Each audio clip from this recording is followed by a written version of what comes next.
House Bill 2562 would make mixed martial arts competitions legal in West Virginia. The language is inserted into a bill regarding the State Athletic Commission. After contentious debate, the House passed the bill on February 4th. Now the measure is before the Senate Judiciary Committee. Clark Davis has this special report on this seemingly controversial sport. Over 200 people train at Butch Hiles' gym in downtown Charleston. It's where he teaches Brazilian Jiu-Jitsu, mixed martial arts, a sport that's one of the most popular in the world and legal for competition in 48 out of 50 states. West Virginia is one of the two states that make mixed martial arts illegal, and that's why Hiles is involved in another kind of fight, a fight to get this legalized. I know for a fact there's at least 19 gyms in West Virginia, so people are already training MMA. They're already doing it. We just can't do it here. We just can't compete here. We can train here. People are probably having, backyard fights for all we know. I mean, they're doing it, but it's not regulated like it needs to be. Hiles contends that opposition for the sport comes from those who run events that stand to lose money like tough man contests. Others say the sport isn't safe, but Hiles says that argument comes from people who don't understand the sport. It's an old, tired argument, and it's actually kind of annoying. Johns Hopkins did the most popular study, I think was in 2006, where they have proven all the recognized sports are more dangerous than MMA. The 2006 study Hiles refers to says, quote, knockout rates are lower in MMA than in boxing. This suggests a reduced risk to traumatic brain injury in MMA competitions when compared to other events involving striking. The study also says that further research is necessary to continue to improve the safety of this developing new sport. According to Hiles, boxing has proven to be more dangerous than MMA since it was sanctioned in the United States by the Ultimate Fighting Championship, or UFC, in 2003. Steve Nathanson trains at the gym. At one time, he competed in this sport, but now he uses the training as a way of staying in shape. He's worked as an aerospace medicine and critical care specialist in the Air Force and an emergency physician and trauma doctor locally. He says there are far more dangerous things people could be doing.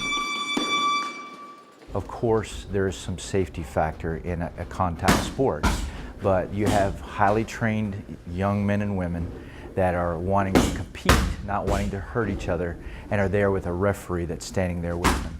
So yes, there is the potential for injury, but with the other sports that we employ in this state and entertain in this state, it is probably the lowest level that I'll see. He says he's seen more injuries from those riding ATVs. While Nathanson trains at the gym just to stay in shape, people like Wesley Lane, who works at a nearby chemical plant, trains for competitions that he takes part in all over the region, just not in his own state. It kind of sucks because, I mean, you got some fans around here, not only you got to travel, but they don't really like traveling miles and miles to go watch it, so you really don't have a large backing. If we had it here in state, we wouldn't have to travel as much. We could set up our own fighters here and get a big fan base going here because, everybody here wants it. Lane says the sport is nothing like it was in the early days.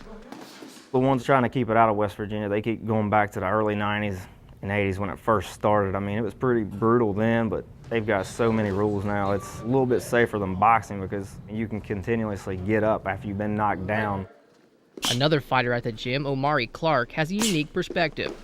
A one-time California resident, he says it's unfair to fighters that the sport is illegal in West Virginia. It is unfair, but let the cards fall where they fall. People are going to get hurt in everything they do, So if we're going to get hurt in something we're choosing to get in the ring and do, so be it. Hiles says the impact that a sport like MMA could have on the state could be huge. When there is an event, let's say just Tough Man, they sell out 2 nights at the Civic Center. They sell out 2 nights at Big Sandy Arena. Imagine if you brought in a high-quality pay-per-view UFC or a Strikeforce or any other high-quality event. People are going to come from all over the state to watch it. Hiles says all the money is going elsewhere. As fighters, we want to be able to compete in our own state and have fans. As it is now, we train, we watch it, we do everything there is to do with MMA. We just can't compete here. So what happens is we work our butt off, then we go down to Kentucky an hour away, or Ohio, Pennsylvania, any close state, Virginia Beach we've been to, and that's where we fight.